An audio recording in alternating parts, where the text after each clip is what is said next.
আমরা প্লেয়ারদের গর্ব এই জন্য বলছি যে আমরা একটা সময় একটা কাউন্সিলর করতে পারিনি। আমাদেরকে এমন সময় অনেক অনেক কঠিন সময়ের মধ্যে দিয়ে যেতে হয়েছিল একজন কাউন্সিলর হওয়ার জন্য। সেই সময় যে বাংলাদেশ আমাদের যে কোঅপ ছিল, কোঅপ অনেক চেষ্টা করেছিল। এক পর্যায়ে দেখা গেল যে বাংলাদেশে 6 জন ক্রিকেটার বোর্ডে ছিলেন। আমাদের পাস্ট বোর্ড প্রেসিডেন্ট তিনি বাংলাদেশ দলের অধিনায়ক ছিলেন। সো এখানে আমি আজকে এসেছি, আমি একটা জিনিস বলতে চাই যে আমরা শিখছি। আর একটা ব্যাপার হচ্ছে যে আমি কনফিডেন্টলি বলতে পারি যে ইট ইজ আমার যেই এই মুহূর্তে যেই স্কিল সেট আছে এটা একটা প্যাকেজ। কেননা আমি ছোট্ট দেশ তাজিকিস্তান, উজবেকিস্তানে যেখানে ক্রিকেট খেলা হয় এবং পাকিস্তান, ইন্ডিয়াতে যেখানে খেলা হয় তাদের সাথেও কাজ করি। সো আমি আমার চেষ্টা করব যে সর্বস্ব দিয়ে যে আমি ইনশাল্লাহ ফেল করব না, বাট আমি শেয়ার করব আমার এক্সপিরিয়েন্সটা আমাদের বাংলাদেশের সাথে। সো অ্যাজ এ প্লেয়ার এখানে আমি বসিনি, আমার যে রোলটা আছে সেই রোলটা আমি ভালো করে পালন করার চেষ্টা করব। আর আজকে 30শে মে আমার আজকে থেকে শুরু হলো, তাই এই মুহূর্তে তো আমার কোনো এক্সপিরিয়েন্স নেই। তাই ইনশাল্লাহ আমরা চেষ্টা করব সকলের এই অভিজ্ঞতাকে কাজে লাগিয়ে, সকলের এনার্জিটা যেন আমরা একসাথে কাজে লাগিয়ে আমরা যেন সামনের দিকে এগিয়ে যেতে পারি। এক্সপিরিয়েন্স এমন একটা জিনিস, এন্ড অফ দ্য ডে কিন্তু কেউ বল করে, কেউ ব্যাট করে, তারপরে সেটার স্ট্যান্ডার্ড যত উপরে যায় তত কম্পিটিশনটা বাড়ে। সো আমার কাছে আমাদের যে প্ল্যান করছি সেটা 1 নম্বর প্ল্যান, যেটা হচ্ছে যে আমাদের যে অ্যাসোসিয়েট ওয়ার্ল্ডের ক্রিকেটগুলো ছিল যেখানে শিখেছি, সেই অঙ্গেকে আমি চেষ্টা করব বাংলাদেশের যে ডিসেন্ট্রালাইজেশন করা বা একটা উপজেলা ছেলে কীভাবে ক্রিকেট খেলে একটা মেন স্ট্রিমে আসতে পারবে উইথ তার কনফিডেন্স বা বিশ্বাস, সেই চেষ্টাটা করব।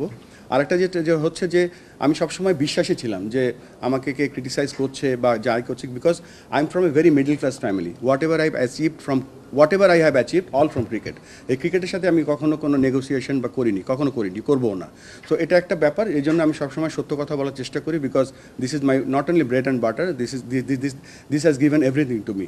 সো আমি চেষ্টা করব যে এক্সপিরিয়েন্সটা আমার কাছে আছে বা আমি প্রমাণ করার চেষ্টা করব। আমার এই কয়েকদিনের এক্সপিরিয়েন্সে এমন কিছু মনে হয়নি যে তার কারো কথায় চলতে হতে পারে। ক্রিকেট একটা ভেরি আমি বলবো যে কালচারাল গেম। এটা ভেরি হাইলি টেকনিক্যাল গেম। এখানে ক্রিকেটটা কেউ কাউকে শেখাতে পারে না। প্রসেস যে আপনি যে বললেন যে কিছু যেগুলো এসছে সেগুলো তো আমি আজকে এসছি, আমি সেগুলো দেখব এবং আমাদের এখানে যে দল আছে আমরা সেটা দেখব। তারপরে আমরা আপনার এই কোশ্চেনটার অ্যাকচুয়াল উত্তর দিতে পারবো, যেখানে আমাকে হয়তো কম কাজ করতে হবে বা মোর ডাইরেকশন দিতে হবে with the help of all the other experience directors. So এখানে আমার কাছে মনে হয় যে নট অনলি প্লেয়ার ডেভেলপমেন্ট, আমি যে কথাটা বলেছি বাংলাদেশের ক্রিকেট ইন বাংলাদেশ, সেটা আরও ভালো করে জানতে পারবো।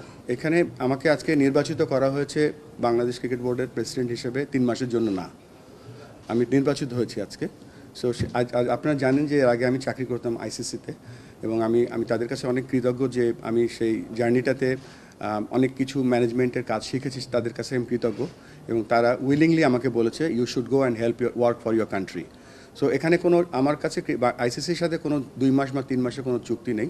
আমি বেসড অন মাই নিড আমি এখানে কাজ করব এবং সেটা অবশ্যই কোনো টাইম ফ্রেম নেই এখানে। আমরা জানি যে টেস্ট ম্যাচ 5 দিনের হয়, 1 ডে হয় 7 ঘন্টার। তা আমি একটা কুইক T20 ইনিংস খেলতে এসেছি এখানে। সো একটা ভালো T20 ইনিংস খেলবো, যে ইনিংসটা আপনারা সকলে মনে রাখবেন এবং চেষ্টা করব ওভারঅল বাংলাদেশে যে ক্রিকেটটা যাতে একটা সবাই খেলতে পারে, সবার খেলা হয়, আমাদের একটা স্টেটমেন্ট হয় ক্রিকেট সবার জন্য, এরকম একটা কাজ শুরু করে দিয়ে যেতে চাই। মাইন্ড নিয়ে এসেছি যেখানে আমি ক্রিকেটের কাজ করব, বাট এখানে যেহেতু আরও বেশ কিছু যাই জিনিসগুলো এখন তৈরি হয়েছে সেগুলো আরেকটু বেটার জেনে তারপর আমি বলতে পারবো। পাস্ট কিছু নিয়ে এই মুহূর্তে কমেন্ট করতে চাই না। কাজের আমরা আজ বলেছি যে একটা টিম হিসেবে আপনাদেরকে নিয়েও সবাইকে নিয়েই কাজ করব। আর প্রথম কোশ্চেন যেটা করেছিলেন টাইম ফ্রেমটা এই জন্য বলছি না যে আমার কিন্তু এখানে লম্বা সময়ের জন্য আমার এখানে আসেনি, এটা আমি বলতে পারি। তো এই জন্য বলছি যে এটা কোনো এক্স্যাক্ট টাইম নেই, বাট আমার অন্য এজেন্ডা আছে। অন্য এজেন্ডা হচ্ছে আমি যেহেতু ক্রিকেট উন্নয়নের কাজ করি, আমি সেটা কন্টিনিউ করব। এটাও একটা শর্ট টার্ম অ্যাসাইনমেন্ট হিসেবে নিয়েছি, এর বেশি আমি কিছু বলতে পারছি না এই মুহূর্তে।